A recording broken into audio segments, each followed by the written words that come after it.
الحمد لله نحمده ونستعينه ونستغفره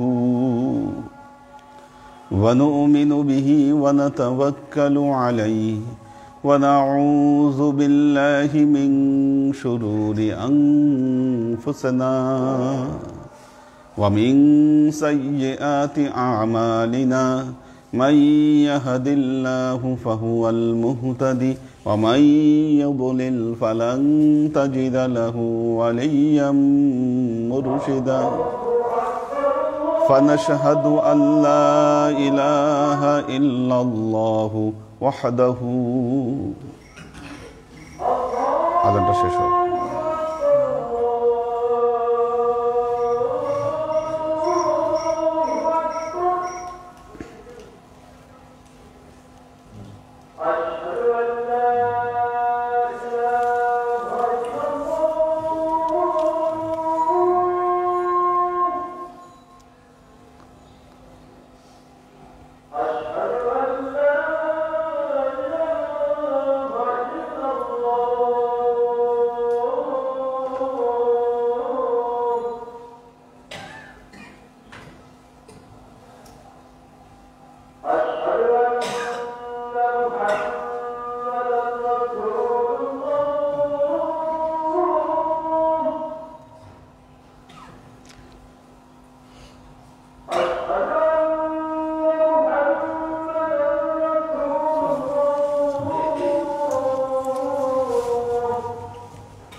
فنشهد أن لا إله إلا الله وحده لا شريك له ونشهد أن سيدنا وسندنا ونبينا محمدا صلى الله عليه وسلم الذي أرسله الله بالحق بشيرا ونذيرا وداعيا إلى الله بإذنه وسراجا منيرا وقال الله تعالى في كلامه المجيد وفرقانه الحميد ما كان محمد أبا أحد من رجالكم ولكن رسول الله وخاتم النبيين وكان الله بكل شيء عليما إن الله وملائكته يصلون على النبي يا أيها الذين آمنوا সাল্লু আলাইহি ওয়া সাল্লিমু তাসলিমা সাল্লাল্লাহু আলা মুহাম্মাদ সাল্লাল্লাহু আলাইহি ওয়া সাল্লাম সাল্লাল্লাহু আলা মুহাম্মাদ সাল্লাল্লাহু আলাইহি ওয়া সাল্লাম সাল্লাল্লাহু আলা মুহাম্মাদ সাল্লাল্লাহু আলাইহি ওয়া সাল্লাম। আল্লাহর আশিক ও সালেক বৃন্দ, وقال الله تعالى في كلامه المجيد وفرقانه الحميد يا أيها الذين آمنوا اذكروا الله ذكرا كثيرا وسبحوه بكرة وأصيلا। আল্লাহ ঈমানদারদেরকে উদ্দেশ্য করে বলছেন, ইয়া আইয়ুহাল্লাযীনা আমানু, হে ঈমানদারেরা, উযকুরুল্লাহ, আল্লাহর জিকির করো, যিকরান কাসীরা, অধিক অধিক জিকির করো, ওয়াসাব্বিহুহু, তার তাসবিহ পাঠে তুমি নিয়োজিত হও, বুকরাতাও ওয়া আসীলা, সকাল এবং সন্ধ্যায়। আল্লাহর সাথে বান্দার যোগাযোগ, সৃষ্টির সাথে স্রষ্টার যোগাযোগ, এর একমাত্র মাধ্যম হচ্ছে আল্লাহর জিকির। আল্লাহর জিকির। উম্মতে মুহাম্মদী অত্যন্ত সৌভাগ্যবান।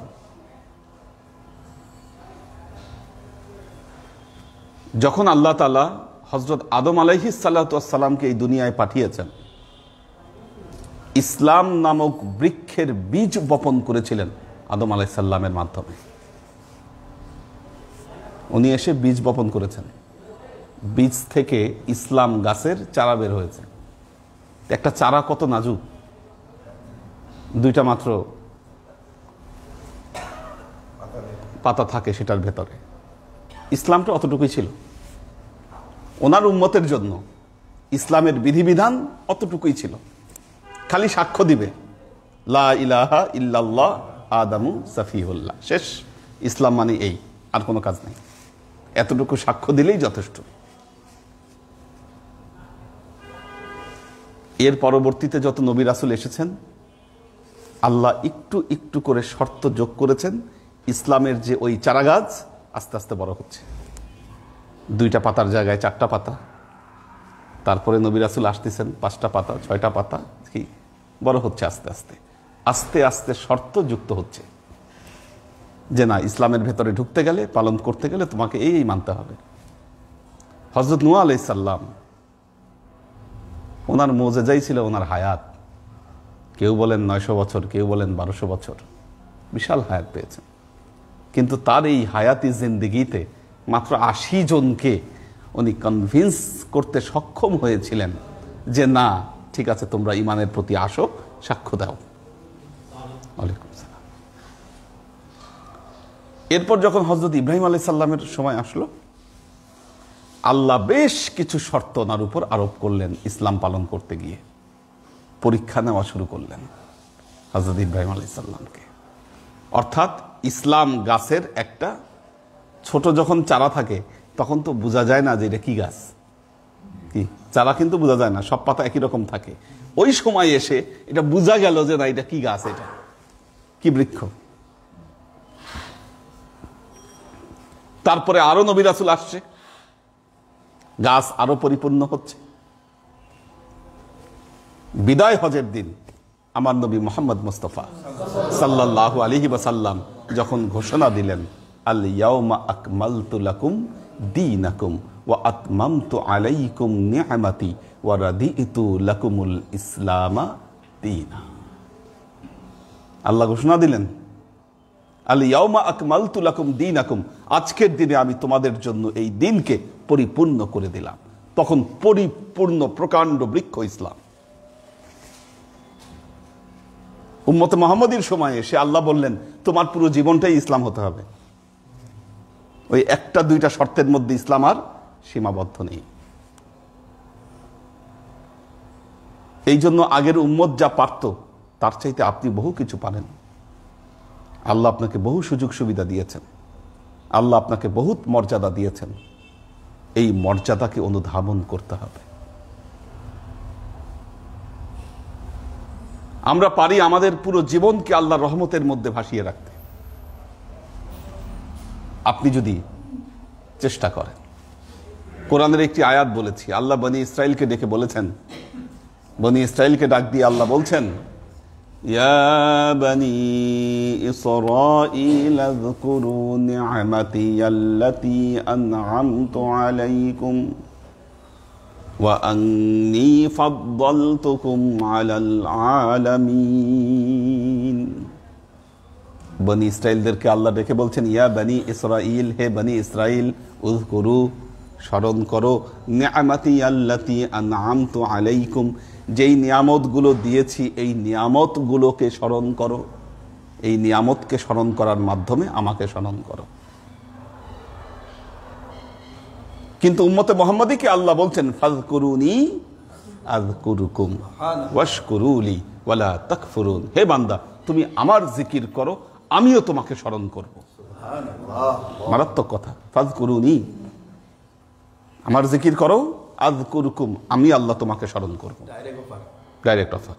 কাজেই যে বান্দা প্রতিনিয়মিত আল্লাহর জিকির করে, আল্লাহ ওই বান্দাকে তার স্মরণে রাখে। আলহামদুলিল্লাহ। এটা এই বান্দার জন্য বিরাট পাওয়া, খুব বড় পাওয়া।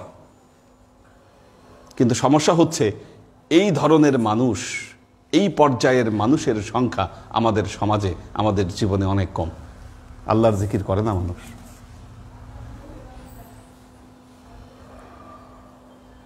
জিকির করে না। একটি কথা বলেছি, আপনি যেই ফর্মেই আল্লাহর জিকির করেন না কেন, বান্দা যখন আল্লাহর জিকিরে লিপ্ত হয়, আল্লাহ সেই বান্দার উপর সন্তুষ্ট হয়ে যায়। জিকিরের অনেক ফর্ম আছে বলেছি। পৃথিবীতে আমরা দেখি, সারা পৃথিবীতে যদি বিচরণ করেন দেখবেন এক এক জাতি, এক এক সম্প্রদায় এক একভাবে আল্লাহর জিকিরে লিপ্ত। পুরো সৃষ্টি জগতে একটা জিনিস খেয়াল করুন, পুরো সৃষ্টি জগৎ আল্লাহর জিকিরে লিপ্ত। সেই জিকিরের মধ্যে বৈচিত্র্য রয়েছে। তাহলে মানুষের জিকিরের মধ্যে বৈচিত্র্য কেন থাকবে না বলেন?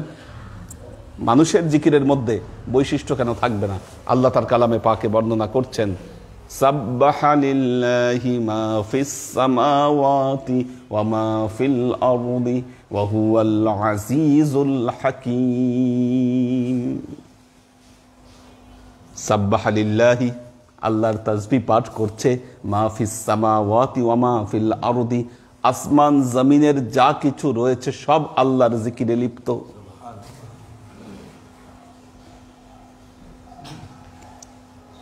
সমুদ্রের গর্জন, সমুদ্রের গর্জন শুনছেন? আপনারা যারা সমুদ্রের পাড়ে গিয়েছেন, সমুদ্রের গর্জন আপনারা শুনেছেন।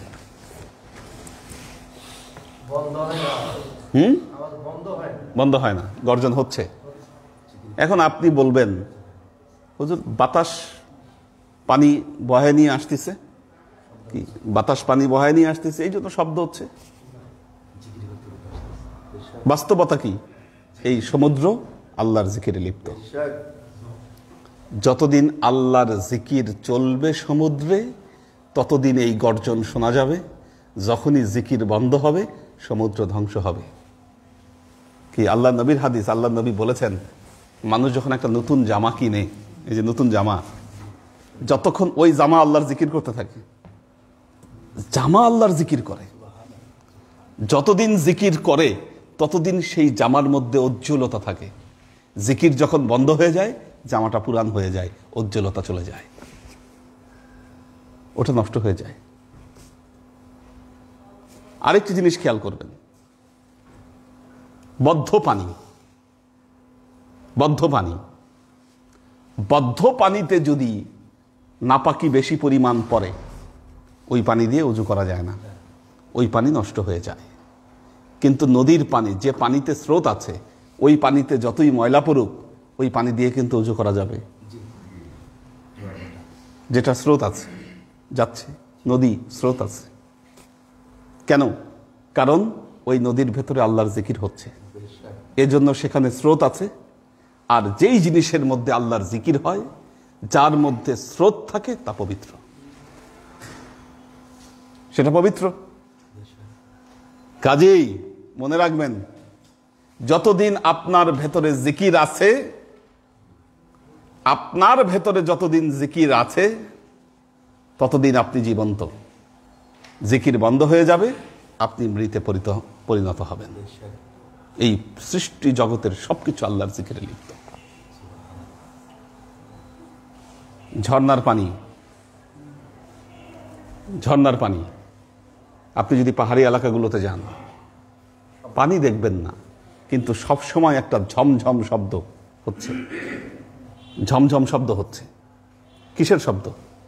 জিকিরের আওয়াজ। জঙ্গলে যদি ঢুকেন, জঙ্গলে যদি ঢুকেন, দেখবেন যে সর্বক্ষণ একটা আওয়াজ হচ্ছে জঙ্গলের মধ্যে, প্রতি মুহূর্তে আওয়াজ আছে। আপনি মনে করবেন হয়তো পোকামাকড়ের আওয়াজ, পোকামাকড়ের আওয়াজ, পোকামাকড় ডাকছে। কি ডাকছে? কোরআন সাক্ষ্য দিচ্ছে, সাব্বাহা লিল্লাহি মা ফিস সামাওয়াতি ওয়া মা ফিল আরদি ওয়া হুয়াল আজিজুল হাকীম। এই জন্য মনে রাখবেন, ওই বান্দা পুত পবিত্র থাকেন, ওই বান্দা সব সময় রহমতের সাথে যুক্ত থাকেন, যেই বান্দা আল্লাহর জিকির করেন। যেই বান্দা আল্লাহর জিকির করেন তিনি সব সময় পুত পবিত্র থাকেন এবং তিনি আল্লাহর রহমতের নিকটবর্তী থাকেন। ইন্না রাহমাতাল্লাহি কারীবুম মিনাল মুহসিনিন।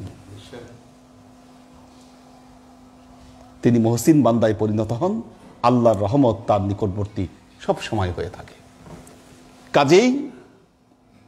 কাজেই মনে রাখবেন, যেখানে আল্লাহর জিকির হচ্ছে, জিকির নিয়ে কোনো কটাক্ষ করবেন না।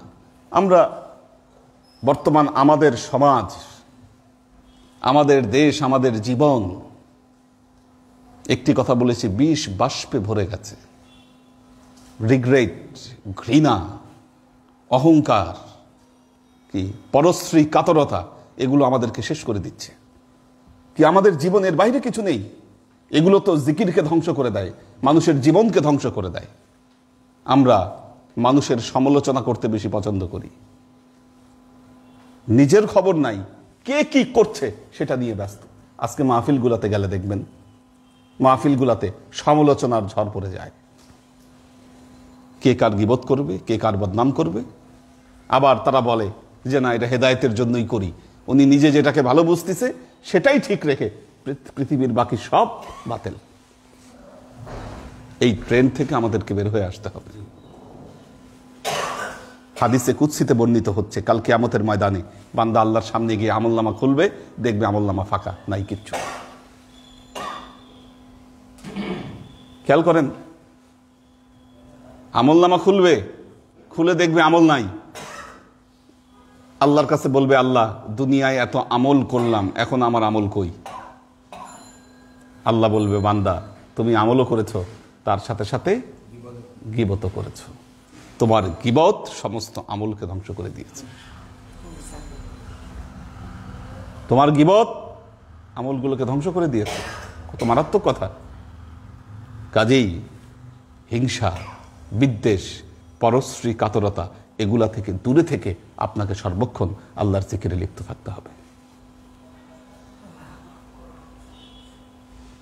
আল্লাহর আশিক ও সালেক বৃন্দ, এই পৃথিবীতে আল্লাহর ওয়ালি যারা ছিলেন, আল্লাহর ওয়ালি যারা ছিলেন, আল্লাহর বন্ধু,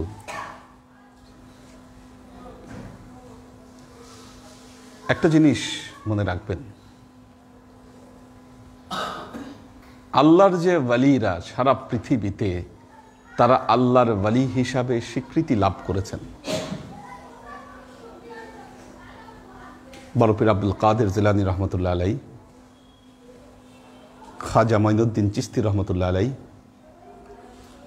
বাংলাদেশের হযরত শাহজালাল ইয়ামিনী রহমতুল্লাহ আলাই, আরো কত নাম বলে তো শেষ করা যাবে না। বাংলাদেশই তো 360 জন আউলিয়া, কয়জনের নাম বলবেন আপনি, যারা আল্লাহর ওলি হিসাবে স্বীকৃতি লাভ করেছেন। আমরা নিঃসন্দেহে বলতে পারি তারা আল্লাহর মকবুল বান্দা ছিলেন। আল্লাহ তাদের আমলগুলোকে ভালোবেসেছেন, তাদেরকে ভালোবেসেছেন, এই জন্য আজকেও তারা জীবিত আছেন। কিভাবে জীবিত আছেন? আমাদের মুখে তাদের কথা উচ্চারিত হচ্ছে, আমাদের মুখে তাদের কথা উচ্চারিত হচ্ছে, তাদের নাম উচ্চারিত হচ্ছে। এটাই বা কম কি? এটাই বা কম কি? তাদের নাম আমরা উচ্চারণ করছি শ্রদ্ধার সাথে, নট ঘৃণার সাথে। পৃথিবীতে বহু মানুষ আছে, আল্লাহ তাদেরকে ঘৃণার জন্য তাদেরকে চিরস্মরণীয় করে রেখেছেন। ফেরাউন কারো নাম রাখে আজকে? কেউ কারো নাম ফেরাউন রাখে না। কেন? সে ঘৃণার জন্য পৃথিবীতে বিখ্যাত হয়েছে, শ্রেষ্ঠত্ব লাভ করেছে। মির্জাফর আমাদের এই সাবকন্টিনেন্টে, মিডল ইস্টে হয়তো রাখতে পারে, যে ইতিহাস জানে না। মির্জাফর রাখে না, ইয়াজিদ রাখে না। এই যে নামগুলো, এগুলো ঘৃণার জন্য আল্লাহ এদেরকে স্মরণীয় করে রেখেছেন। কিন্তু আল্লাহর ওয়ালি যারা রয়েছেন তাদেরকে যখন শ্রদ্ধা করা হয়, তখন তাদেরকে কি শ্রদ্ধার সাথে স্মরণ করা হয়, শ্রদ্ধার সাথে তাদেরকে স্মরণ করা হয়। তার কারণ হচ্ছে আসলেই তারা আল্লাহর মকবুল বান্দা ছিলেন। এই জন্য পৃথিবীতে যুগে যুগে তাদেরকে মানুষ মনে রেখেছেন।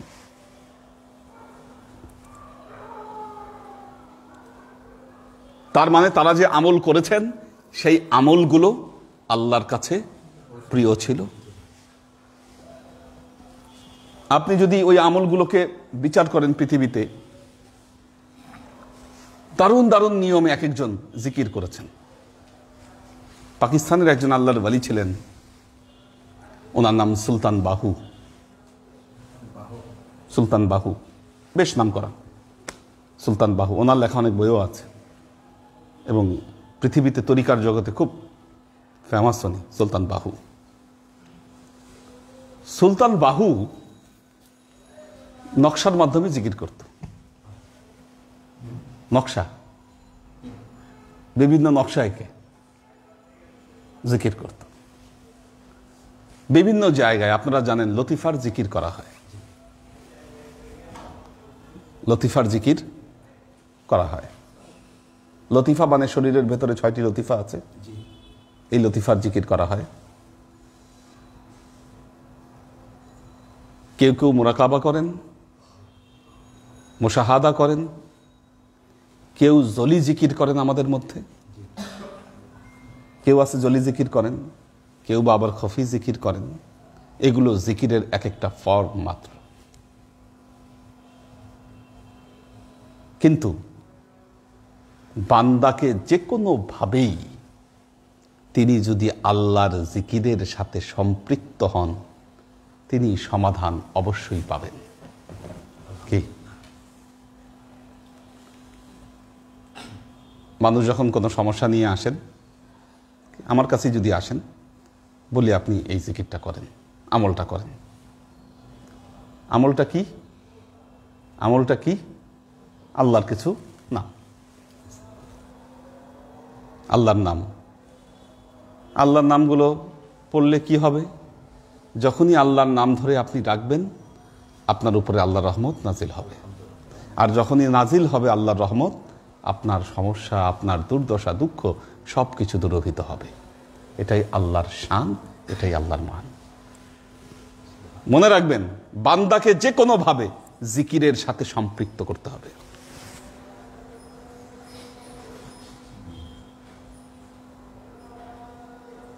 আল্লাহর আশিক ও সালেক বৃন্দ, আমাদের তরিকার মেন জিকির, মূল জিকির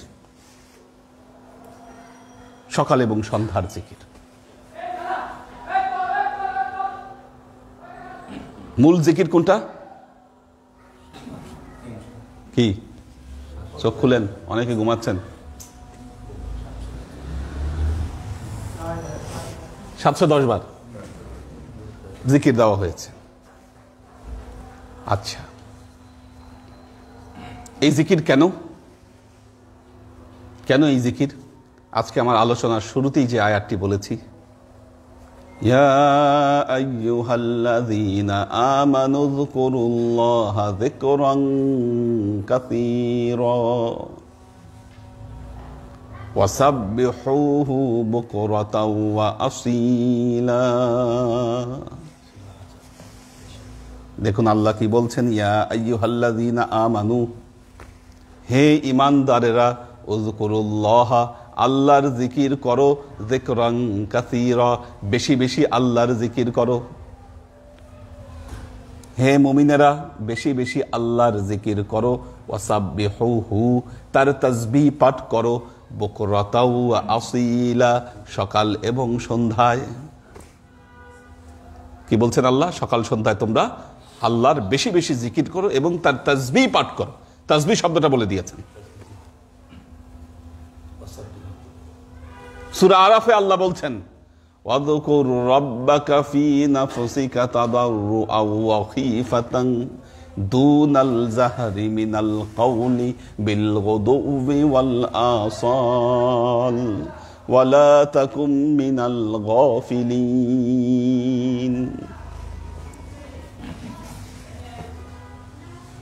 আল্লাহ কি বলছেন? ওয়াযকুর রাব্বাকা, তুমি তোমার প্রভুর জিকির করো, ফি নাফসিকা, তোমার অন্তরের মধ্যে, দুনাল জাহারি মিনাল কাউলি, মুখে উচ্চারণ করে নয়, বিল গুদুবি ওয়াল আসাল, সকাল এবং সন্ধ্যায় মুখে উচ্চারণ না করে। ওয়াযকুর রাব্বাকা ফি নাফসিকা তাদাররুআও ওয়া খীফাতান দুনাল জাহরি মিনাল কাউলি বিল গুদুবি ওয়াল আসাল, সকাল এবং সন্ধ্যায় মুখে উচ্চারণ না করে চুপি সারে আবেগ নিয়ে তোমার ভেতরে আল্লাহর জিকির করো। কোরআনের নির্দেশ কি? ফরজ, বিল গুদুবি ওয়াল আসাল, সকাল এবং সন্ধ্যায় এই জিকির চালিয়ে যাও। এই জন্য নামাজের পাশাপাশি সকাল এবং সন্ধ্যায় আমরা একসাথে বসে আল্লাহর জিকির করি। একসাথে কেন? একসাথে করার একটা ফায়দা আছে, একসাথে করার একটা উপকারিতা আছে। সহিহ মুসলিম শরীফের হাদিস, আল্লাহর নবী বলেছেন, এই পৃথিবীতে কিছু মালাইকা আছে, ফেরেশতা আছে, মালাইকাতুন সিয়াহিনা ফিল আরদি, তারা পৃথিবীর চতুর্দিকে ঘুরে বেড়াচ্ছে। এরা খালি খুঁজে কোথায় জিকির হয়, এরা খালি খুঁজে কোথায় জিকির হয়। যখন দেখে আল্লাহর কিছু বান্দারা এজতামাউ, তারা একসাথে বসে আল্লাহর জিকিরে লিপ্ত হয়েছে, ফেরেশতারা কি করে? অটো সেখানে গিয়ে বসে যায় এবং তাদের পাখা দিয়ে, ওয়ালাইকুম সালাম, তাদের পাখা দিয়ে চতুর্দিক থেকে তাদেরকে আবৃত করে ফেলে। ফেরেশতাদের পাখা দিয়ে আবৃত করে ফেলে। এইভাবে বসতে বসতে বসতে বসতে একসময় কি হয়, দেখা যায় যে আসমান এবং জমিনের যে মাঝখানের জায়গাটাও সব পরিপূর্ণ হয়ে যাচ্ছে ফেরেশতা দিয়ে। লাইন ধরে আসতেই থাকে, আসতেই থাকে, মৌমাছির মতো। দেখবেন একখানে আলো জ্বললে কিভাবে পোকা আসে, দেখছেন কি? সিজনে সিজনে হয় এই জিনিসগুলো, যেখানে আলো আছে, আলো দেখলেই পোকা দৌড়ে আসে। এইভাবে এই ফেরেশতাগুলা জিকির দেখলেই খালি দৌড়ে আসে, আস্তে আস্তে এইভাবে বলে যায়, পুরো জায়গা পরিপূর্ণ করে ফেলে।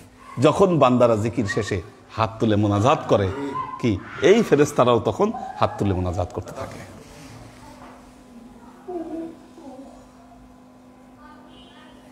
আল্লাহর আশিক ও সালেক বৃন্দ, একটা জিনিস খেয়াল করবেন,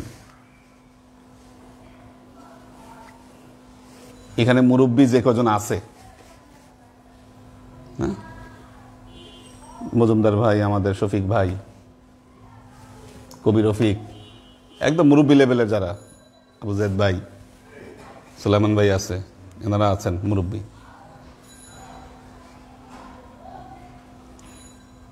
এনারা এই বয়সে, মজুমদার ভাই বয়স কত? 78 বছর বয়স। 78 বছর বয়সে হেঁটে এসে নামাজ পড়ে এখানে বসে আছে, এখনো বসে আছে।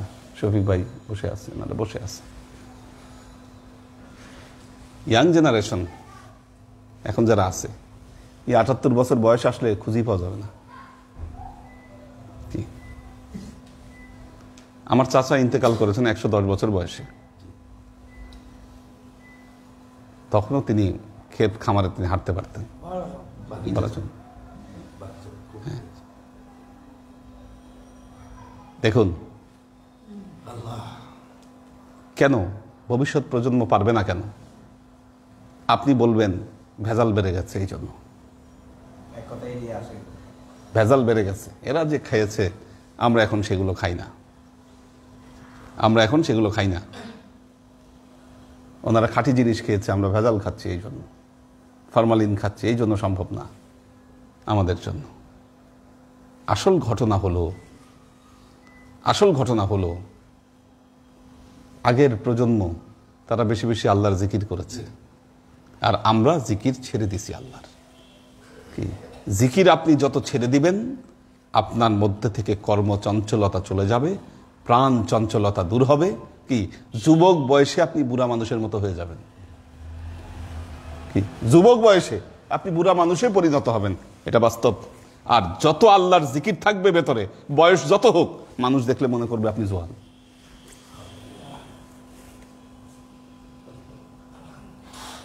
এমন এমন কিছু হচ্ছে, অবাক করা ব্যাপার। ওনাদের জেনারেশনে এসে ডায়াবেটিস ধরছে, তো 50-এর আগে তো ডায়াবেটিস হয় নাই, বা 45-এর আগে ডায়াবেটিস হতো না। আগে 20-25 বছর বয়সে, 30 বছর বয়সে এখন ডায়াবেটিস ধরে যাচ্ছে। কেন? আল্লাহর জিকির থেকে দূরে সরে গেছে এই বান্দা, জিকির নাই ভেতরে। বাস্তব কথা এটা। জিকির এমন জিনিস পুরো বডি আপনার ফ্রেশ রাখবে, তরতাজা রাখবে আপনার। মৃত্যু তো যে কোনো সময় হতে পারে। কি মৃত্যু রোগ যে কোনো সময় আল্লাহ যখন লিখে রেখেছেন তখনই মৃত্যু রোগ ধরবে। কেন করেন না এখন জিকির ছেলে পেলে? কেন করেন না?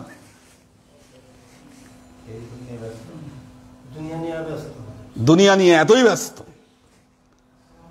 দেখুন, ওয়ালাইকুম সালাম।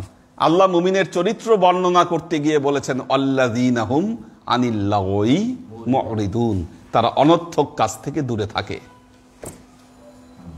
অনর্থক কাজ থেকে দূরে থাকে।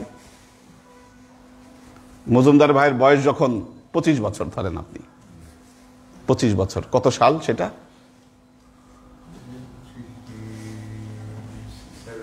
67। আচ্ছা, 1967-এ কয়টা বাসার মধ্যে টেলিভিশন ছিল? রংপুরে মসজিদ। হ্যাঁ, খুব রেয়ার। বলেন। হ্যাঁ, ইংল্যান্ড থেকে আনছিল। কে আনছিল? আচ্ছা, তো ওনার আব্বা আনছিল 67-এ। তো রেয়ার, ইংল্যান্ড থেকে আনছে, এই জন্য ছিল। থাকলেও তখন হয়তো পাকিস্তানি চ্যানেল অ্যান্টেনা লাগায় হয়তো তাও ঝিরঝির হয়তো আসতো। হ্যাঁ হ্যাঁ, ওই সময় টিভি দেখছেন? আচ্ছা, ঢাকায় কি ইয়াতে ছিল? ঢাকায় টিভি সেন্টার ছিল। আচ্ছা, হ্যাঁ, আচ্ছা। আমি যখন ছোট দেখেছি আমাদের এই দেশে বিটিভি ছাড়া আর কোনো চ্যানেল ছিল না টেলিভিশন। বিটিভি ছাড়া কোনো চ্যানেল ছিল না, একটাই চ্যানেল ছিল বিটিভি। তাও সেটা রাত 8টা বা 10টার পরে বন্ধ হয়ে যেত। রাত 10টার পর সম্প্রচার 2.5-3 ঘন্টা চলতো। প্রথমে 2.5-3 ঘন্টা চলতো, পরে বাড়িয়েছে। বাড়ানোর পরে রাত, তাও সর্বোচ্চ সময় যেটা বাড়িয়েছিল, রাত 10টার পর বন্ধ হয়ে যেত সম্প্রচার। আচ্ছা, এখন রাত 10টার পর টেলিভিশন নাই, কিচ্ছু নাই, কি করবে? ঘুমায় পড়তো। সকালবেলায় উঠতো, ভোরে উঠে যেত, কারণ রাত 10টার সময় ঘুমালে,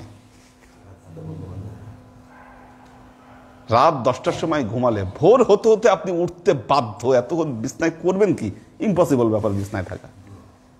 আমাদের ঘুমাইতে ঘুমাইতে বাজে কয়টা? আসলে 12টা 1টা বেজে যায়। আপনি 10টার সময় শুয়ে পড়লে ভোরে উঠতে বাধ্য, আমি বলবো আপনাকে। এতক্ষণ বিছনায় থাকার সাধ্য নাই। এভাবে জীবন চলেছে তাদের। এখন কি হচ্ছে? রাতে শুয়েও মোবাইল হাতে আমাদের, যেটার মধ্যে পুরো জগৎ, বিশ্ব জগৎ এই মোবাইলের ভেতরে। এমন বই আসছে ফেসবুক, এটা পড়তে পড়তেই যুবকদের জীবন শেষ। এই ফেসবুক পড়তে পড়তে আর অন্য কোনো বই পড়া লাগে না। দিন নাই রাত নাই, সর্বক্ষণ এটার সাথে অ্যাটাচমেন্ট। টেলিভিশন দেখি না, টেলিভিশন দেখার সময় কই? হ্যাঁ হ্যাঁ, এখন টেলিভিশন বন্ধ থাকে। বিনোদনের, যেমন বিনোদনের মাধ্যমগুলো কম ছিল, মানুষ কি করত? আখিরাতকে বুঝতো, তাদের কল্প সেরকম শার্প ছিল, অধিক সময় আল্লাহর ইবাদত বন্দেগীতে লিপ্ত থাকতো। তারা অধিকাংশ মানুষ আল্লাহওয়ালা ছিল, তারা হায়াতও পেয়েছেন অনেক। কি কিন্তু আমরা এখন যে গড্ডালিকা প্রবাহে চলে যাচ্ছি। ডিশ অ্যান্টেনা আসলো 90-র পরে বাংলাদেশে, 90-র পরে প্রথম ডিশ অ্যান্টেনা আসলো। তারপরেও এটার এই যে তারে তারে যে সব এলাকায় দেয়, এরকম ছিল না তখন। ওই বাড়ির বিভিন্ন বাড়ির মাথায় দেখা যাইত যে বড় বড় ডিশ অ্যান্টেনা লাগায় রাখছে। শুধু অভিজাত শ্রেণীর লোক যারা ছিল তারা দেখতে পারতো ওইটা। এরপর বাংলাদেশ টেলিভিশনে ওই টেস্টেরিয়াল সম্প্রচার দিল, 21 টেলিভিশন প্রথম আসলো। প্রাইভেট না, ওইটা মানে কেমন জানি একটা সিস্টেম করছিল, যখন এই নর্মাল ডিশ অ্যান্টেনা ছাড়াই দেখতে পারতো মানুষ। এরপর ব্যবসা শুরু করলো, ডিশ অ্যান্টেনার ব্যবসা এলাকায় এলাকায় গড়ে উঠলো। কি মারামারি, খুনাখুনি, অনেক কিছু হয়েছে ব্যবসা নিয়ে। বাসায় বাসায় ডিশ ঢুকাই দিল, কি বাস গ্যাস। ওই নষ্টের শুরু, নষ্টের শুরু। 2000-2001 আমি যখন বিশ্ববিদ্যালয়ে ভর্তি হই,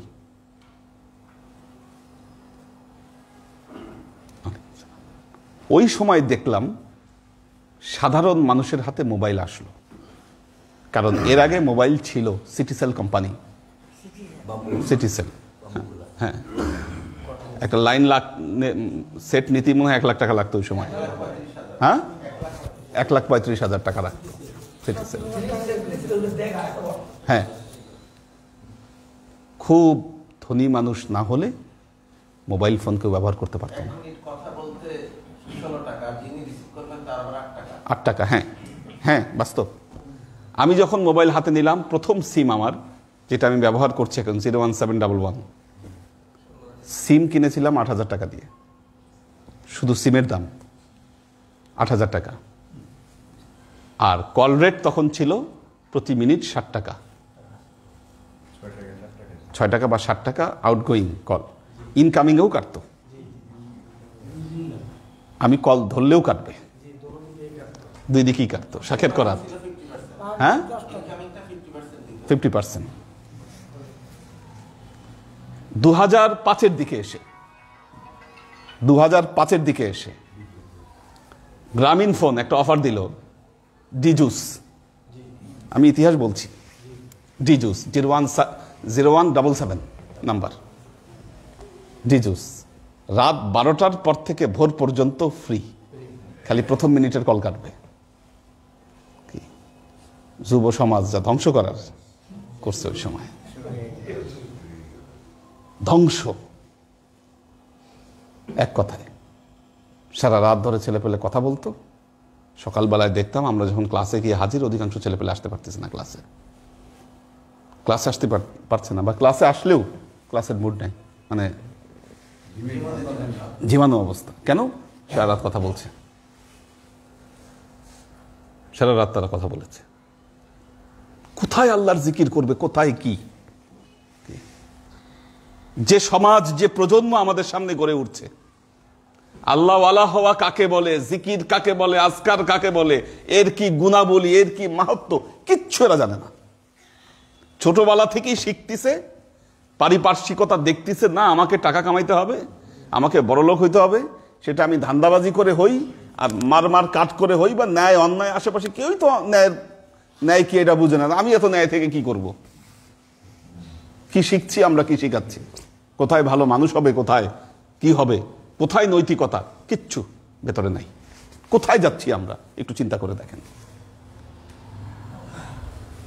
ইথিক্স, নৈতিকতা, ভালো মানুষ হবার শিক্ষা, আদর্শ মানুষ হবার শিক্ষা, এগুলো ভেতর থেকে চলে যাচ্ছে দিনে দিনে। কিন্তু যুগে যুগে আল্লাহর ওয়ালিরা কিন্তু মানুষকে এগুলোই শিখিয়ে দিয়ে গেছে। খুব ভয়াবহ সময় আমরা, একটা কথা মনে রাখবেন, আমরা ভয়াবহ একটা টার্নিং পয়েন্টে দাঁড়িয়ে আছি, ভয়াবহ টার্নিং পয়েন্টে আছি আমরা। এই অবস্থা থেকে যদি আমাদের উত্তরণ না ঘটে, পুরো জাতি আমরা বিপর্যয়ের সম্মুখীন হব। আমরা শুধু আল্লাহর রহমতই দেখে আসছি। শুনেন একটা জিনিস, পৃথিবীতে বহু সময়ে, বহু যুগে বিভিন্ন জাতির উপরে কি দুর্যোগ নেমে আসছে। মিয়ানমার এমন একটা দেশ, কি আল্লাহর খেলা, আল্লাহর গজব। এখানে 2 দিন পর পর সামরিক শাসন আসে। মিয়ানমার অশান্তি, মুসলমানদের উপরে যে ঢালাও ভাবে তারা নির্যাতন চালিয়েছে, তারা মনুষ্যত্ব এদের ভেতরে বিন্দু মাত্র পরিমাণ নাই। জাতি হিসাবে বোঝা যায় যে এরা কত কলুষিত, কত খারাপ। হ্যাঁ, দুর্যোগ নেমে আসে। বাগদাদ, ইরাক, আরেক দেশ, আরেক দেশ। নবীর নাতির সাথে বেইমানি করছিল তো কুফার লোকেরা, ওইটার যে একটা অ্যাকশন, আল্লাহ যে যুগে যুগে এদের উপরে কি হালাকু খান ডিস্ট্রয় করে দিছে একেবারে। বাগদাদ, দাজলা, ফারাত নদী মানুষের রক্তে একদম ভেসে গিয়েছিল। বাগদাদে, হ্যাঁ আছে, ওখানেই আছে। বড় পিসাব না আসলে তো, বড় পিসাব যদি না আসতো তাহলে মুসলিম জাতির অবস্থা যে কি হতো তখন চিন্তা করা যায় না। ইসলাম গেছিল একেবারে। বড় পিসাব এসে ইসলামের যে মানে এই যে বিভিন্ন মতবাদের সাথে, বিভিন্ন দর্শনের সাথে ইসলাম মিক্সড হয়ে ইসলামের যে 12টা বেজে যাচ্ছিল, এটাকে ঠেকিয়েছেন বড় পীর সাহেব। এটা মনে রাখবেন। ওনার যে শ্রেষ্ঠত্ব, ওনাকে যে গাউসুল আজম বলা হয় এই কারণে, এমনি নয়। ভয়াবহ অবস্থা ছিল তখন। আল্লাহ ওনার মাধ্যমে অনেক কিছুকে সেভ করেছেন। আল্লাহর আশিক ও সালেক বৃন্দ, দেখুন একটা জিনিস, পৃথিবীতে বিভিন্ন জাতির উপরে যে দুর্যোগ নেমে আসে, কেন? যখন তারা আল্লাহর জিকির থেকে দূরে সরে যায়। আল্লাহর জিকির থেকে বান্দা যখন আল্লাহর জিকির থেকে দূরে সরে যায়, তখনই তার উপর দুর্যোগ নামে। কি কেন? স্মরণ করে দেওয়ার জন্য আল্লাহ তাকে এই সতর্কতাগুলো দেন যে বান্দা আমাকে স্মরণ কর। কাজেই আল্লাহর আশিক ও সালেক বৃন্দ, এই অবস্থা আসার আগেই আপনি আল্লাহর জিকিরে লিপ্ত থাকেন, আল্লাহর জিকিরে লিপ্ত থাকেন। আল্লাহ আপনাকে সব সময় ইনশাল্লাহ, যার অন্তরে আল্লাহর জিকির হয়, আল্লাহ তাকে অপমানিত করবেন না। আল্লাহ তাকে অপমানিত করবেন না। আল্লাহর আশিক ও সালেক বৃন্দ, সকাল সন্ধ্যার জিকির, সকাল সন্ধ্যার জিকির, আমাদের যে জিকিরটা, যুবকরা গাফেল এই জিকিরের ব্যাপারে, করে না, অনেকেই করে না। না করার কারণ হচ্ছে হয়তো বাইরে থাকে বা কাজে থাকে।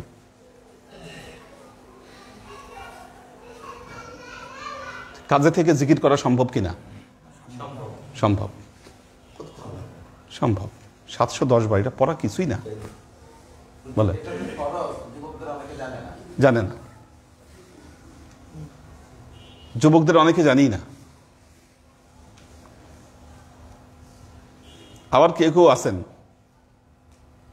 আমল বহুত করেন, বই দেখে এই সেই হ্যান ত্যান আকডুম বাগডুম বহুত কিছু, কিন্তু তরিকার মূল জিকির তিনি করেন না। কি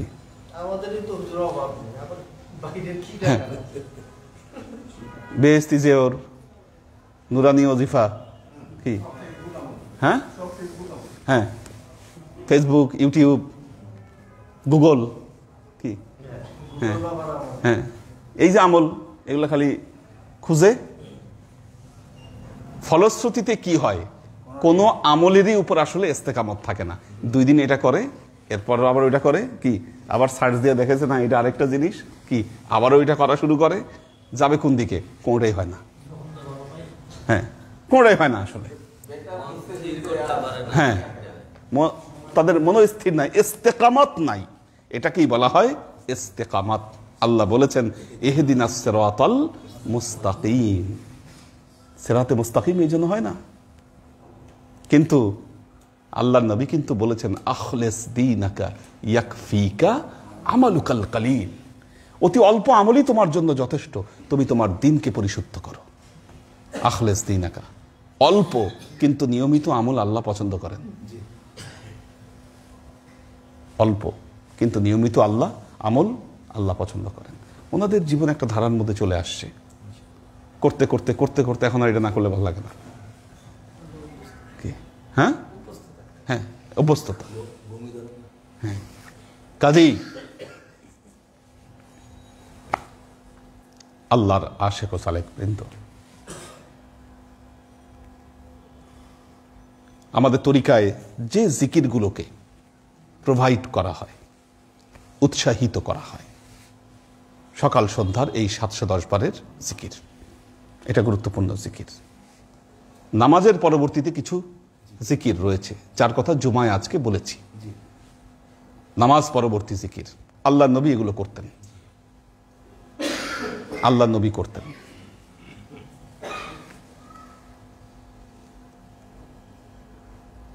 আল্লাহ নবী সালাম ফিরি আস্তাগফিরুল্লাহ পড়তেন। আস্তাগফিরুল্লাহ, আস্তাগফিরুল্লাহ, আস্তাগফিরুল্লাহ। একটা দোয়া পড়তেন, আল্লাহুম্মা আনতাস সালাম ওয়া মিনকাস সালাম তাবারাকতা ইয়া যাল জালালি ওয়াল ইকরাম। আল্লাহুম্মা লা মানিআ লিমা আ'তাইতা ওয়ালা মু'তি লিমা মানা'তা ওয়ালা ইয়ানফাউ জাল জাদ্দু মিনকাল জাদ। এই দোয়া পড়তেন।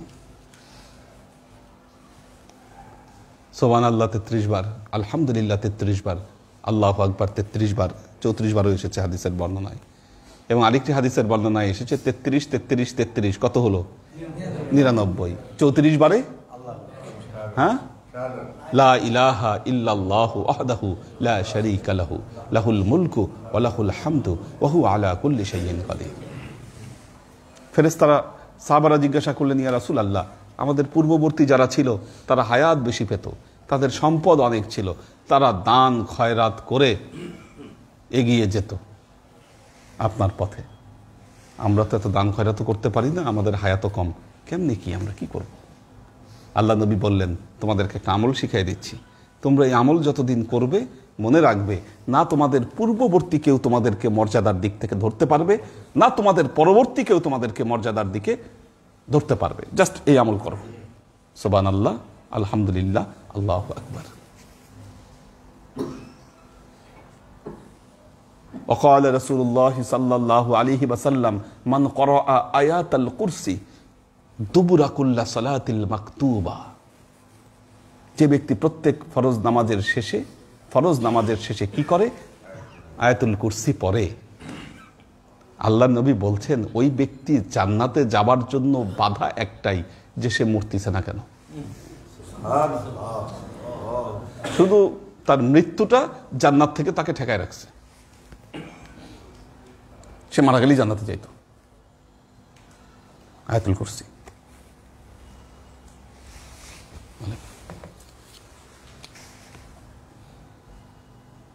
দোয়া তাবিজ, জাদুটোনা,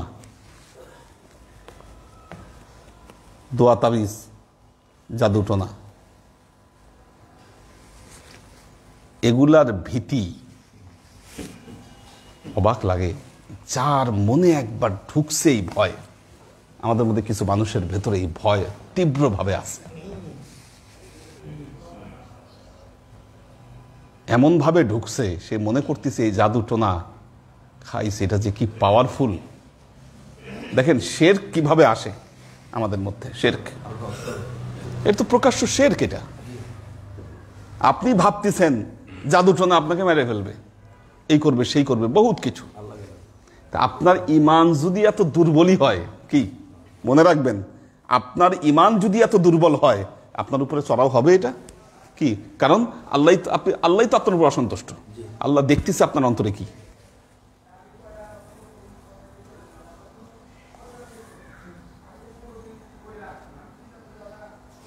তখন মানুষের হয় কি, একটা সর্দি লাগলে, কি ঠান্ডা লাগছে, ধরেন ঠান্ডা লাগছে, ঠান্ডায় কষ্ট পাচ্ছে, এই কেউ মনে হয় আমারে, হ্যাঁ হ্যাঁ, কেউ মনে হয় বান মারছে। কি আজব, কোথাও কেউ খাইতে দিলে কিছু, খাবার দিকে তাকায় চিন্তা করে সর্বনাশ, এটার মধ্যে আবার কিছু কি আছে নাকি আবার। এত ইমানি দুর্বলতা আপনার, কিভাবে সম্ভব এটা? অথচ দেখেন, আর ওনারা কি করেন, এই সমস্ত লোকেরা, আজকে এই ফকির, কালকে ওই ফকির, ঠিক আছে? আর যারা ফকির সাহেব আছেন, ফকির সাহেব যারা আছেন, আপনি ফকিরের কাছে গেছেন, যদি সে বলে কিছু নাই আপনার, কি তখন দেখা যায় যে তারা আবার অসন্তুষ্ট হয় ফকিরের উপরে, কিছু জানেই না, সে ভালো না, ও জানলে তো বাইর করতে পারতো, ফকিরই ভালো না, আমার এই প্রবলেম, এই কারণ খুঁজে পায় না। আরে কারণও আপনি বানাইছেন, আপনি সেটার কি হয়েছে, আপনি সেটার সমাধানদাতা, আপনি ডায়াগনোসিস করে ফেলছেন, তেন আবার ফকিরের কথা আপনি কি, এই জন্য ফকিররা জানে এটা, যেই যায় হ্যাঁ তোমার করছে, অথচ এটার কোনো প্রমাণ নাই, কি কোনো প্রমাণ এটার মধ্যে নাই। আপনার এত ফকিরের কাছে দৌড়াইতে বলছে কে বলছে? উনি আবার বলে যে হুজুর আপনি যে এই ওয়াজ করতেছেন, আপনি কি জানেন না আল্লাহ নবীর উপর তাবিজ করছিল ইহুদি? হ্যাঁ, আরে আল্লাহ নবীর উপর তো তাবিজ করছে, আপনি এটা জানেন, এই থিওরি জানেন, আল্লাহ নবীর উপর তাবিজ করেছে, আল্লাহ নবী কিভাবে সেখান থেকে মুক্তি পেয়েছে এটা আপনি জানেন না? সমাধান কি? সমাধান তো আল্লাহ নবীর কাছেই আছে। আল্লাহ নবীর উপর যখন সে দুটো সূরা নাজিল হলো, সূরা ফালাক এবং সূরা নাস, কি আল্লাহ নবী পড়লেন, এই সূরা কি সব কেটে গেল, শেষ হয়ে গেল।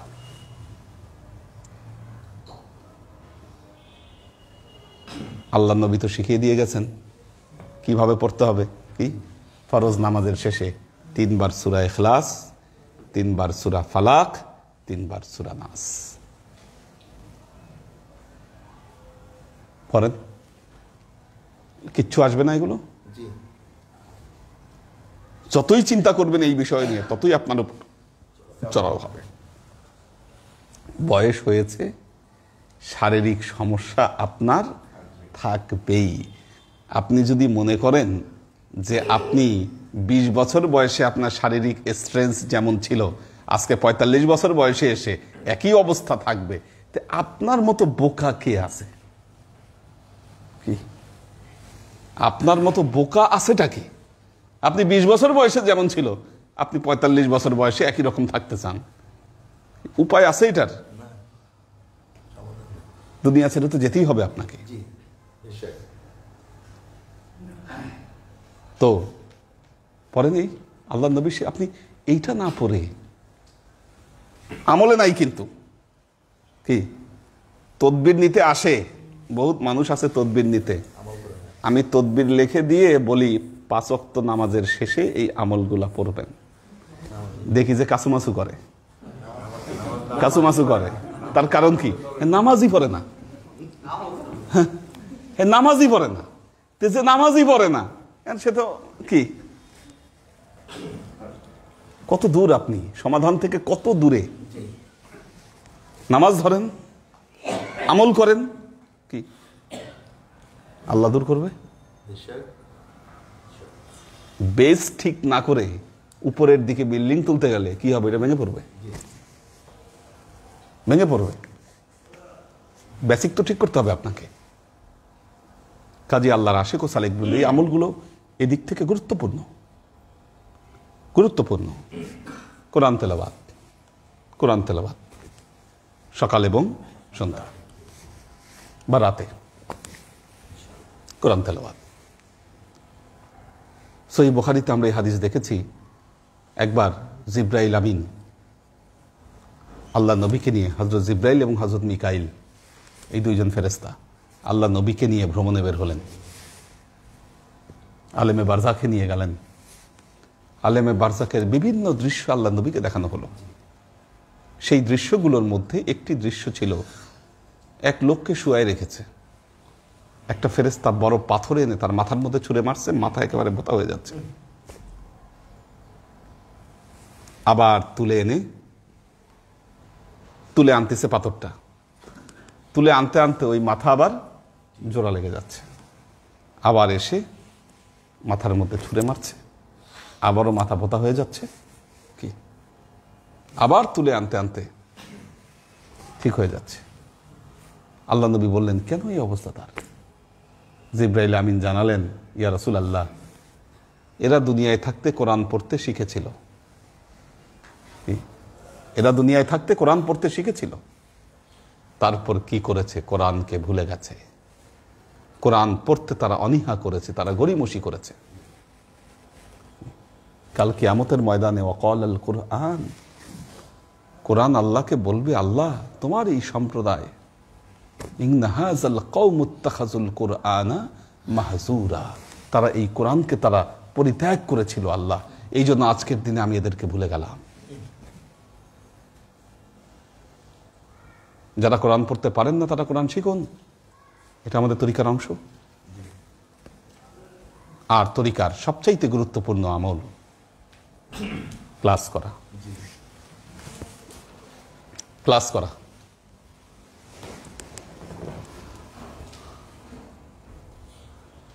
আগে আপনারা পুরান মানুষ যারা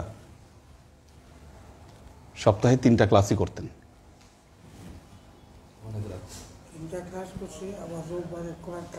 কোরআন ক্লাস, এবং 3টা ক্লাস, তখন তো ক্লাস হতো অনেক রাত পর্যন্ত, রাত 3টা বাজে। মারাত্মক মারাত্মক প্র্যাকটিস। ওই প্র্যাকটিস থাকলে মানুষ দেখবেন যে আরো মানুষ আসতো প্র্যাকটিসটা ধরে রাখতে। কিন্তু এতে একটা সমস্যা হয়, যেটা কেউ কেউ আগে থেকে এসে বহুক্ষণ বসে থাকেন, তাদের কষ্টটা বেশি হয়। আবার যারা আস্তে আস্তে দেরি করেন তারা আবার মিস করেন। হ্যাঁ হ্যাঁ হ্যাঁ। আর আরেকটি বাস্তবতা হলো যে ঢাকা শহর, আমরা আগে যে ঢাকা শহর দেখেছি 2000 সালের পরে, সেই ঢাকা শহর আর আগের ঢাকা শহর নেই। এখন ঢাকা শহরের এক এলাকা থেকে আরেক এলাকা বিচ্ছিন্ন হয়ে গেছে। কখনো কখনো আমার বাসা থেকে ঢাকা বিশ্ববিদ্যালয়ে যেতে সময় লাগে 2 ঘন্টা, কখনো কখনো 2 ঘন্টা সময় লাগে,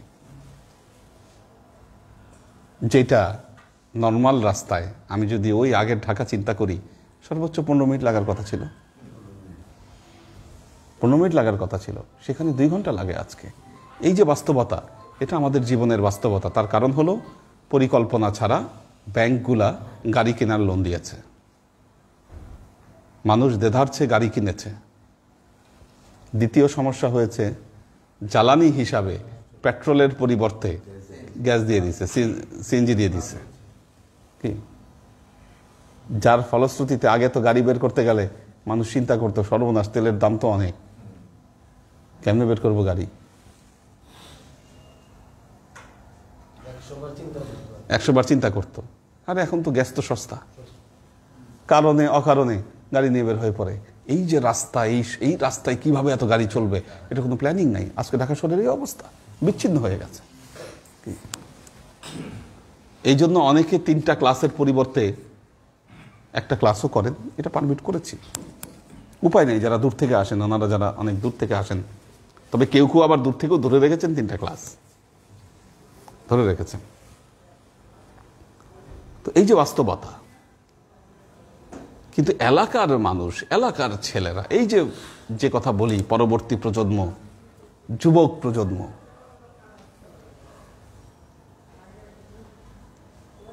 তারা কেন ক্লাস মিস করে? কেন ক্লাসে আসে না? আসে না কেন? বন্ধু বান্ধব নিয়ে আড্ডা দিচ্ছে, চায়ের দোকানে বসে গল্প করতেছে, এই জন্য ক্লাসে আসতে পারছে না। এই যে অনীহা, এই যে অবহেলা, অথচ আল্লাহ নবী বলেছেন কি, এই ক্লাসরত অবস্থায়, তালেবে এলেমরত অবস্থায় যে ব্যক্তি ইন্তেকাল করবেন তার শহীদি মৃত্যু হবে। কি শহীদি মৃত্যু? শহীদের যে মর্যাদাগুলো আল্লাহ বলেছেন, সেই মর্যাদাগুলো সে প্রাপ্ত হবে যে ব্যক্তি এই ক্লাসরত অবস্থায় ইন্তেকাল করবেন। তালবে এলেম যখন এলেম শিক্ষার জন্য রাস্তায় নামে, ফেরেশতারা তার পায়ের নিচে নূরের পাখা বিছায় দেয়, তার জন্য ইস্তেগফার কামনা করতে থাকে আল্লাহর কাছে। কাজী আল্লাহর আশিক ও সালেক বৃন্দ এই বিষয়গুলোর উপরে সতর্ক হন। আমাদের আরেকটি আমল শিখিয়েছি, মুরাকাবা। আপনাদেরকে মুরাকাবা ইয়া আছে আজকে আপনাদের কাছে? কয়জনের কাছে আছে?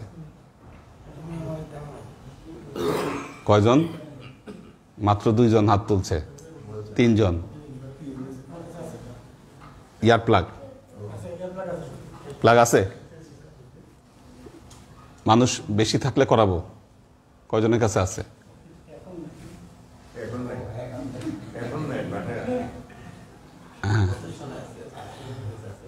না, নেক্সট ক্লাসে নিয়ে আসবেন। নেক্সট ক্লাসে ইনশাল্লাহ মুরাকাবা করাবো।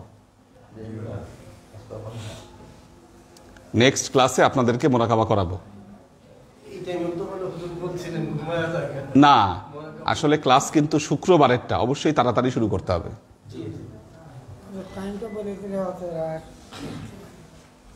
শুক্রবারে ক্লাসটা তাড়াতাড়ি শুরু করতে হবে, কারণ তাড়াতাড়ি ক্লাস শুরু করলে আমি যেটা দেখছি, ক্লাসে বরকত হয়, কথা বলা যায় কিছু। জুম্মা বিগত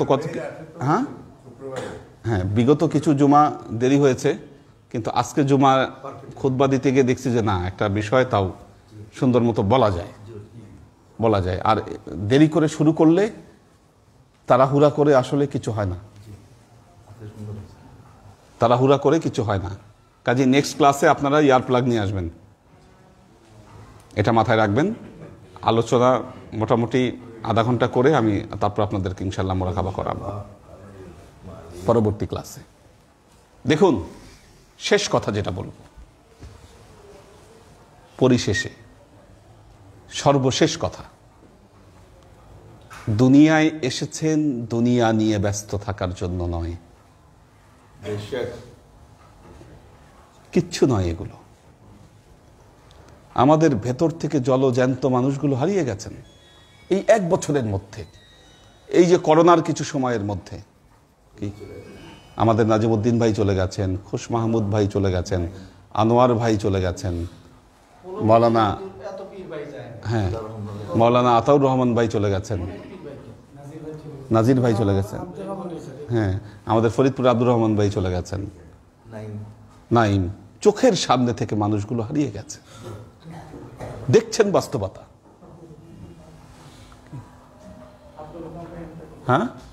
ফরিদপুর আব্দুর রহমান ভাই ইন্তেকাল করেছে, চোখের সামনে থেকে। আমাদের আখের ভাই, চোখের সামনে থেকে মানুষগুলো চলে গেল। এই বাস্তবতাকে যিনি অনুধাবন করতে পারেন, তারকে দুনিয়া যিনি করতে পারেন, তিনি সফল হবেন। কি আপনাদের মনের পাল যেদিকে ঘুরিয়ে রেখেছেন সেদিক থেকে ফিরান, আল্লাহমুখী হন, জীবনের অর্থ খুঁজে পাবেন, জীবনের লক্ষ্য খুঁজে পাবেন। কি বড় লোক হওয়ার দরকার নাই। দেখবেন অনেকে এসে বলে, হুজুর দোয়া করেন, আমি যাতে বড় লোক হতে পারি। কেন? বড় লোক হলে কি হবে? বড় লোক হলে দিনের পথে খেদমত করতে পারবো অনেক ভালো। হ্যাঁ, আচ্ছা, মানে পয়সাওয়ালা আর কি, পয়সাওয়ালা, এটা বোঝাতে চাই যে হুজুর দোয়া করেন যেন পয়সাওয়ালা হতে পারি। পয়সাওয়ালা হলে কি হবে? পয়সাওয়ালা হলে, ধনী হলে আমি আল্লাহর পথে কি পয়সার পেছনে লালায়িত হয়ে ঘুরতে ঘুরতে তুমি যে কোন সময় আল্লাহকে ভুলে যাবা কি সেটার খেয়াল তোমার থাকবে না। দুনিয়াতে ঘুরো, দুনিয়াতে খুঁজো, আল্লাহর রিজিক, আল্লাহর অনুগ্রহ সংগ্রহ করো, কিন্তু পাগল হয়ে যায় না এটার ভেতরে। আল্লাহ ঠিক রেখে, এটা আমার আব্বা বলেছিলেন আমাকে, তুমি আল্লাহকে ঠিক রেখে, আল্লাহর পথ ঠিক রেখে দুনিয়ার যত কাজ করবা সব কাজে তুমি বরকত পাবা। সেই সাহায্য করেছেন আল্লাহ, সেই সাহায্য করেছেন। এবং আমি বিশ্বাস করি আমার জীবনের মূল কাজ, মূল কর্ম হচ্ছে দিনের কাজ, বাকি সব অপশনাল। বাস্তব কথা। আমি বিশ্ববিদ্যালয়ের শিক্ষক, বিশ্ববিদ্যালয়ের শিক্ষকতা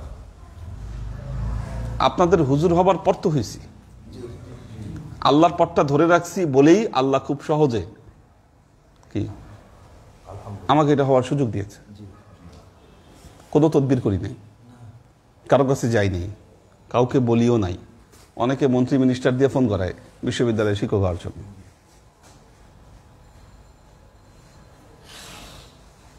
কিছুই করিনি। আল্লাহর রহমতে আল্লাহই সব ব্যবস্থা করে দিয়েছে। আল্লাহ আমাদেরকে তৌফিক দান করুন। লক্ষ্য ঠিক রেখে আগান। আল্লাহ কখন আপনাকে কি দিবে, ফুলে ফলে সবকিছু সুশোভিত করে দিবে, আপনি নিজেই টের পাবেন না। হাত্তা লা ইয়াহতাসিবু, আল্লাহ বলেছেন যে এমন ভাবে তাকে রিজিক আল্লাহ দেয় চিন্তাও করতে পারে না। দাও, কারা আছে?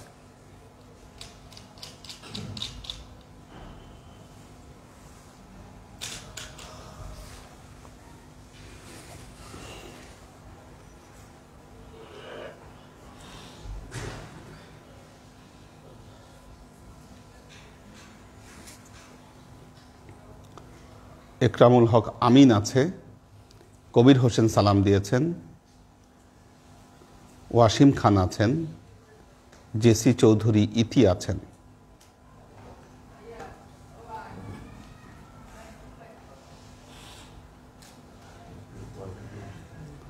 আমাদের নাজিমউদ্দিন ভাইয়ের ফ্যামিলি আছেন।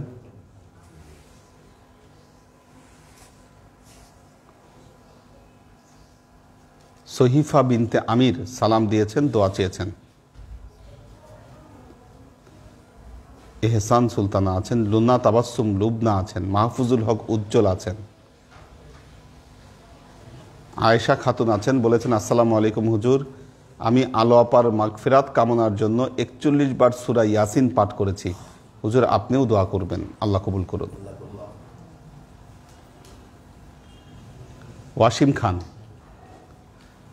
ওয়াসিম খান ইতালি থেকে লিখেছেন, আসসালামু আলাইকুম হুজুর, আমার বাবা এবং আমার ছেলে রাইয়ান একটু অসুস্থ, তাদের সুস্থতার জন্য দোয়া চাই। 3 তারিখ আমার দাদার মরহুম সিকিম আলী ভাইয়ের কথা মনে আছে নিশ্চয়ই আপনাদের? আমার মনে আছে। হ্যাঁ হ্যাঁ, জুমার নামাজের দিন মারা গিয়েছেন, আমার মনে আছে ওনার কথা। খুব সহজ সরল লোক ছিলেন সিকিম আলী। তো ওয়ালাইকুম সালাম। খুব সহজ সরল লোক ছিলেন। তো আল্লাহ তাকে কবুল করুন, আমরা দোয়া করি। আচ্ছা, ওনার মাগফিরাতের জন্য দোয়া চাই। দরবারের সবাইকে আমার সালাম জানাই। জয়নাল আবেদিন আছে, লুনা তাবাসসুম লুবনা দোয়া চেয়েছেন, পন্না বিনতে কাদির দোয়া চেয়েছেন, ফাহিম ফাইজুল্লাহ। আচ্ছা, ফাহিম ফাইজুল্লাহ, আসসালামু আলাইকুম হুজুর, যারা শুধুমাত্র হক্কুল্লাহ বা আল্লাহর হক আদায় করে কিন্তু হক্কুল ইবাদ বা মা বাবা ভাই বোন আত্মীয় স্বজন ইত্যাদি ব্যক্তিগত হক আদায় করে না, তাদের হক আদায় কি সম্পূর্ণভাবে সঠিক হবে? আর এ হক আদায় করা যদি সঠিক না হয় তাহলে কি আল্লাহ তাদের কোনো শাস্তির সম্মুখীন হতে হবে? হ্যাঁ, আল্লাহ তার কালামে পাকে বলেছেন, উদখুলু ফিস-সিলমি কাফা, দ্বীনের ভেতরে পরিপূর্ণভাবে প্রবেশ করো। হক্কুল্লাহ এবং হক্কুল ইবাদ উভয়টাই আপনাকে আদায় করতে হবে। একটা জিনিস মনে রাখবেন, হক্কুল্লাহর মধ্যে আপনি যদি ত্রুটি বিচ্যুতি করেন, আল্লাহ তো মহা ক্ষমাশীল। কি, আল্লাহর ক্ষমা সব কিছুর ঊর্ধ্বে, এত বড় ক্ষমাশীল কেউ নন। এই জন্য তিনি গফুরুর রাহিম আল্লাহ তাআলা। কিন্তু শুনেন, কিন্তু মানুষ, আমাদের তো দিল এত বড় না। কি আল্লাহর মতো এত উদার আমরা হতে পারি না। আমাদেরকে কেউ কষ্ট দিলে অন্তরে ব্যথা লাগে, কষ্ট লাগে। কি ক্ষমা করতে পারি না, তাকে ক্ষমা করতে পারি না। সেই কষ্ট যদি সঠিক কারণে কষ্ট হয়, যথার্থ কারণে, আমি কারো হক মেরে দিলাম, ওই লোক কষ্ট পেল, ওই লোক ক্ষমা না করা পর্যন্ত কিন্তু আমার খবর আছে, সমস্যা আছে। আল্লাহ মাফ করবে না এটা। আল্লাহ বলবে আগে ওই বান্দার থেকে মাপ চায় আসো। কি কাজী দেখেন, হক্কুল্লার মধ্যে ত্রুটি বিচ্যুতি করলে মাফের সুযোগ আছে, কিন্তু হক্কুল ইবাদের মধ্যে ত্রুটি বিচ্যুতি করলে মাফের সুযোগ নাই, মাফের সুযোগ নাই। সূরা লোকমানে আল্লাহ কি বলেছেন? আনিশকুরুলি ওয়ালি ওয়ালিদাইয়া ওয়া ইলাইয়াল মাসির। শুকরিয়া আদায় করবা, আমার শুকরিয়া আদায় করো। আমি আল্লাহ তোমাকে জন্ম দিয়েছি, সৃষ্টি করেছি আমি আল্লাহ তোমাকে, তোমার রিজিকের ব্যবস্থা আমি করছি, কাজে আমার শুকরিয়া আদায় করবা। এর সাথে সাথে যার শুকরিয়া আদায় করবা সেটা হলো তোমার পিতামাতার শুকরিয়া। তিনি যে তোমাকে এইভাবে লালন পালন করেছেন ছোটবেলা থেকে, এর শুকরিয়া আদায় করো। আনিশকুরুলি ওয়ালি ওয়ালিদাইয়া। মা বাবার মনে কষ্ট দিলে ওনারা মাফ না করা পর্যন্ত কি খবর আছে আপনার? এত সস্তা না। কাজেই হক্কুল ইবাদের ব্যাপারে বেশি সতর্ক হবেন। হক্কুল্লার ব্যাপারে তো হবেনি। আমাদের বহু মানুষ আছে আমাদের সমাজে, মসজিদে আসে, নামাজ পড়ে, বাবা মার সাথে কোনো সম্পর্ক নাই, বাবা মার সাথে খোঁজ খবরই নেয় না। এই কাজ করলে হবে না। যদি কাল কিয়ামতের ময়দানে আল্লাহ ধরে বসে, আপনার খবর আছে। মনিরুজ্জামান মনির সালাম দিয়েছেন, মোহাম্মদ আজাদ সবাইকে সালাম দিয়েছেন, শাকেরা আফজারা সালাম জানিয়েছেন, এইচকে হানিফ সালাম জানিয়েছেন,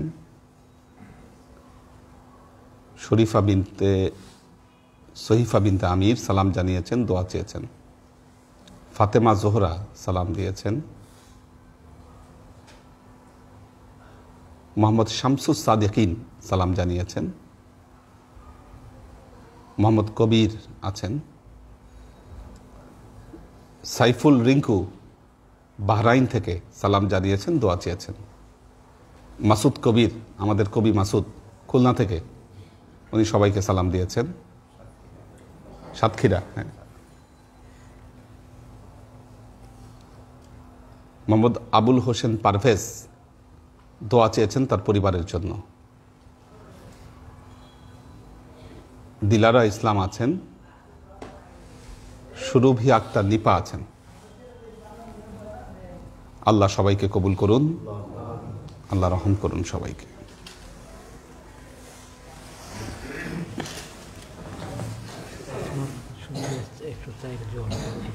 কেন একটু খেয়াল রাখতে বললেন কিন্তু।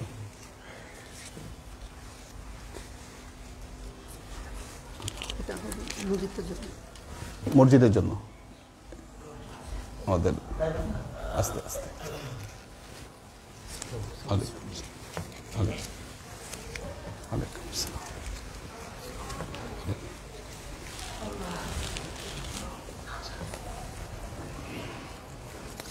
আসুন আমরা আল্লাহুম্মা আমিন।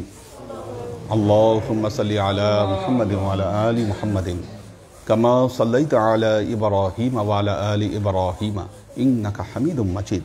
আল্লাহুম্মা বারিক আলা মুহাম্মাদিন ওয়া আলা আলি মুহাম্মাদিন কামা বারাকতা আলা ইব্রাহিম ওয়া আলা আলি ইব্রাহিম ইন্নাকা হামিদুম মাজিদ। রব্বানা যালামনা আনফুসানা ওয়া ইল্লাম তাগফির লানা ওয়া তারহামনা লানাকুনান্না মিনাল খাসিরিন।